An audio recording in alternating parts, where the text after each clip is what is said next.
بسم اللہ الرحمن الرحیم۔ میں ہوں سہیل رانا۔ اسلام آباد کی ٹھنڈی شام اور ہنگامہ خیز اجلاس۔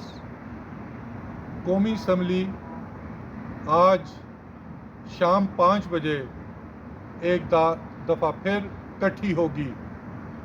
موجودہ اجلاس میں کوئی آئینی ترمیم نہیں آئے گی۔ نمبر 1،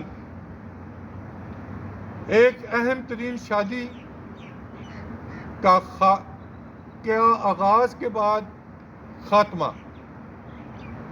14 روز وہ شادی جاری رہی اور 5 جنوری کو جو اجلاس ہونا تھا وہ آج 12 جنوری کو ہوگا۔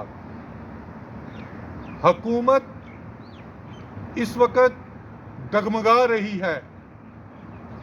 وزیر اعظم کی تبدیلی کی گونج ہے اور اس سے پہلے 4 اہم ترین وزراء کی برطرفی یا تبدیلی کو جاننے کے لیے آپ بات بان یوٹیوب کو فالو کرتے رہیں۔